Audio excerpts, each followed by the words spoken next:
इसलिए इतिहास की सीमा है उन साक्ष्यों से अतीत को समझना जो साक्ष्य केवल मोटा मोटा खाका खींच सकते हैं, असली जिंदगी और असली बातें नहीं बता सकते। ये समस्या है। अब मैं सेकंड क्वेश्चन पूछ रहा हूं, जो देशभक्त लोग हैं नाराज मत होइएगा, वैसे कल से वो नाराज हैं, लेकिन जरूर नाराज मत होइएगा, ठीक है। देश की जनता भी देशभक्त है, आप ये मत कहिए कि जनता बाहर से लेके आएंगे, ऐसा मत कहिएगा। इस जनता को वोट देना नहीं आता है, हम जनता बाहर से लेके आएंगे, अब जनता ही खराब है, ऐसा मत कीजिएगा, ठीक है। देशभक्ति सड़क पे नहीं और क्लास में नहीं दिखानी है, दिल में रखिए अपने।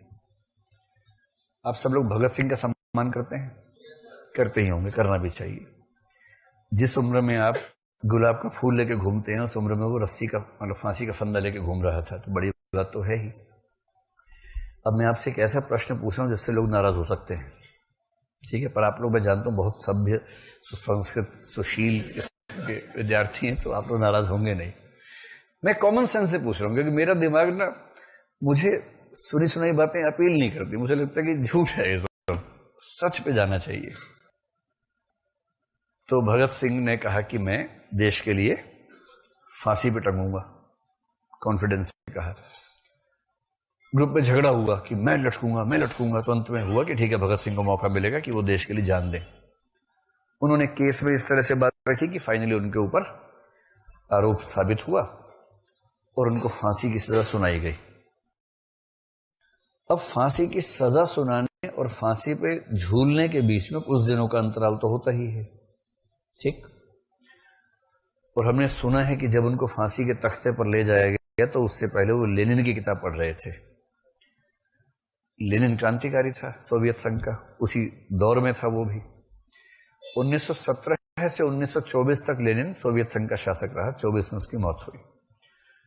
तो लाजमी है कि भगत सिंह जो कि मार्क्सिस्ट थे, वो लेनिन को अपने समय का सबसे महान नेता मानते ही होंगे, तो लेनिन की ही एक पुस्तक पढ़ रहे थे।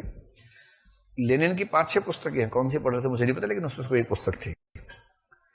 तो जेलर आया और उसने कहा कि भगत सिंह आखिरी समय है, अब तो भगवान का नाम ले लो।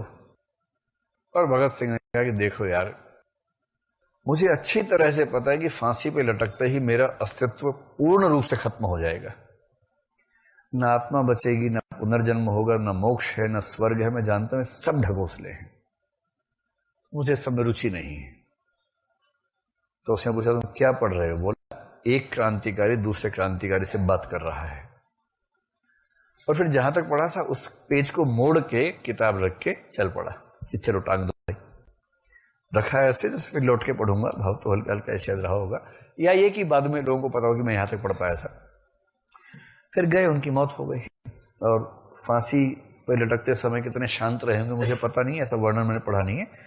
अब मेरा बहुत मुश्किल प्रश्न आपसे ये है, क्या भगत सिंह को फांसी से पहले कभी ना कभी डर लगा होगा?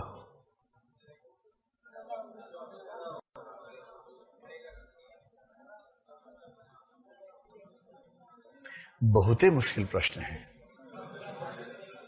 तो आप में से कितने लोगों को लगता है कि डर लगा होगा? ऐसे लोगों की संख्या ठीक ठाक दिख रही है। कितने लोग मानते हैं कि नहीं लगा होगा? ऐसे लोग भी ठीक ठाक संख्या में हैं। हालांकि पहले वर्ग की तुलना में 1/3 के आसपास है, लेकिन है। और कितने लोग कहना चाह रहे हैं कि हम तय नहीं कर पा रहे, मुश्किल सवाल है, नहीं सोच पा रहे हम इसके बारे में। ऐसे एक व्यक्ति हैं, 2 व्यक्ति हैं। चलिए ठीक है, इस पर कुछ भी निष्कर्ष निकाल लीजिए। मेरी व्यक्तिगत राय है कि कभी ना कभी 1 आध सेकंड के लिए कम से कम लगा ही होगा, जो कि बहुत सामान्य मानवीय मनोभाव है। भगत सिंह का भगत सिंहपन इसमें नहीं है कि डर ना लगे, भगत सिंह का भगत सिंहपन इसमें है कि डर को दबा सके, डर को व्यक्त होने से रोक दें, इसमें है। भगत सिंह 23 साल के थे और देखने में खतरनाक स्मार्ट थे। कॉलेज में पढ़ते ही थे, वो भी कोएड कॉलेज था, टोपी भी पहनते थे, बड़ा स्मार्ट एकदम, जैसा होता है ना मुंडा, वैसा। आपका क्या अनुमान है कि कॉलेज में जब गुजरते होंगे तो लाशें बिछती होंगी नहीं बिछती होंगी? ऐसा होता ही होगा भाई, सीधी सी बात है, क्यों नहीं होगा? इतना स्मार्ट लड़का है, पढ़ाई लिखाई में इतना अच्छा है, किसी भी विषय पर इतनी बढ़िया स्पीच देता था, किसी विषय का उससे विश्लेषण करवा लो, साहसी था, देखने में अच्छा है, क्यों नहीं उसको लोग पसंद करेंगे? करते ही होंगे। प्रपोजल भी आए होंगे, या 14 फरवरी से पहले आते ही नहीं थे कभी, उस जमाने में किसी भी दिन आ जाते थे। लेकिन उसने अपने मन की इच्छाओं को दबा लिया होगा। और कहते हैं कि एक फिल्म आई the legend of Bhagat Singh, जो भगत सिंह फिल्म में नहीं है, वो जो भगत सिंह की जीवनी वगैरह में नहीं है, वो उस फिल्म में दिखाया है कि एक लड़की से वो प्यार भी करते थे, लड़की ज्यादा प्यार करती थी, किंतु जब बात आगे बढ़ने लगी उन्होंने कहा देखो यार ऐसा है, मेरी शादी हो चुकी है। लड़की बोली हाय धोखा दिया मुझे, मगर ऐसे नहीं हुई, देश से हुई है, तो मैं अफोर्ड कर नहीं पाऊंगा, मेरी सारी चेतना, मेरी सारी इच्छा, मेरा सारा कमिटमेंट देश की तरफ है, तो मैं रिश्ता निभा नहीं पाऊंगा, इसलिए इस डगर पर आगे क्यों बढ़े जिस पर आगे जाना ठीक नहीं है। अब जब ये आया ना, तो भगत सिंह के बहुत सारे रिश्तेदार नाराज हो गए कि हमारे घर के बच्चे को ऐसा गंदा दिखाया है, क्यों प्यार करता था, वो तो देशभक्त था। तो देशभक्त और प्यार, ये कॉन्ट्राडिक्शन है या साथ साथ हो सकता है? जो प्यार ही नहीं करेगा देश से क्या करेगा? देश से भी तो प्यार ही करना है भाई, तो पहले इंसान से तो करेगा, सीधी सी बात है। छायावाद का कवि कहता है मुझे जगत जीवन का प्रेमी बना रहा है प्रेम तुम्हारा, प्रगतिवाद की शुरुआत में, कि तुमसे प्रेम करके मैंने सीखा कि दुनिया से कैसे प्यार किया जाए। 23 साल का लड़का, स्वस्थ एकदम, उसके मन में प्यार का भाव फूटा होगा, यह स्वाभाविक है या अस्वाभाविक है? स्वाभाविक है। पर अभिलेख नहीं है इसका,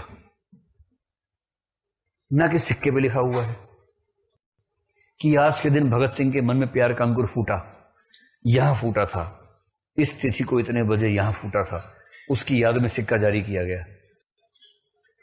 ना सिक्का है, ना अभिलेख है, ना आत्मकथा है, ना किंवदंती है, ना कोई शास्त्र है।